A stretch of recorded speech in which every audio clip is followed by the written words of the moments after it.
Good morning. Move my microphone.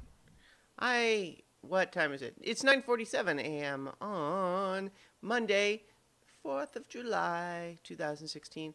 I'm Christiana Ellis and I just got up. This is 5 more minutes. So, if you live in the United States, then happy Independence Day. And even if you don't, happy 4th of July.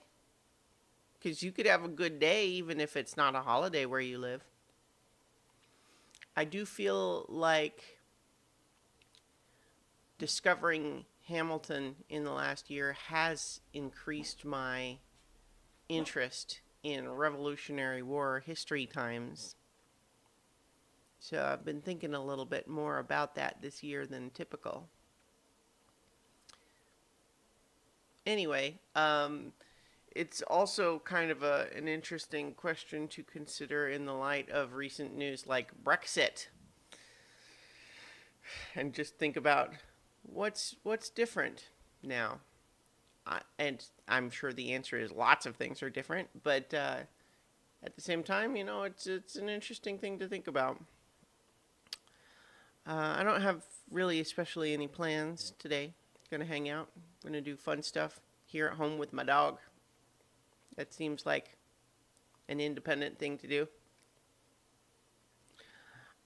Yesterday, I went to see Finding Dory, which was fine. I feel like I'm gonna be damning it with faint praise just a little bit because I liked it. I can't really think of anything wrong with it. It's good. It's well made. It's a good story. I was moved and it was also funny. It kind of takes Dory's whole no short-term memory thing and explores that a little bit deeper in terms of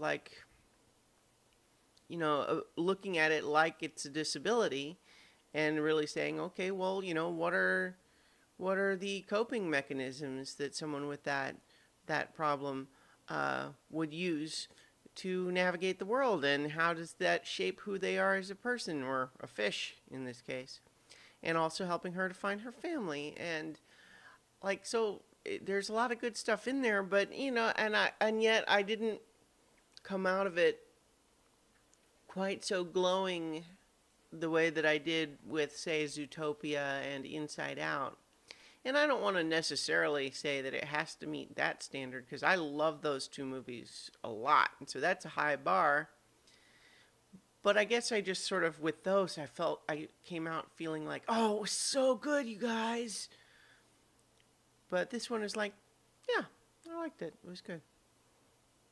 So take that for what it's worth. There's nothing wrong with it. It's fine. I liked it. It's good. And I imagine that some people will love it. For me, it was just good, not great. But again, like, through no fault of its own. It's not that there's anything wrong with it. It's just that I don't know. It didn't resonate with me in the same way that some of those others have. So I still think it's worth seeing for sure. I mean, it's a Pixar movie. It's a rare Pixar movie that I don't think is worth seeing. I pretty much limit that to the Cars sequels. Yeah. I like Cars just fine. The first one, it's okay. It's another one like that where it's like, yeah, that's good, I suppose. But I just have no interest in the sequels. I was just not interested enough in the world to care about continuing in that universe, much less when they start getting into the planes and fire and rescue and all that stuff. Especially because those, more than anything else, are sort of obviously Pixar cashing in because they make so much on merchandising for the series of movies. Which, it's fine.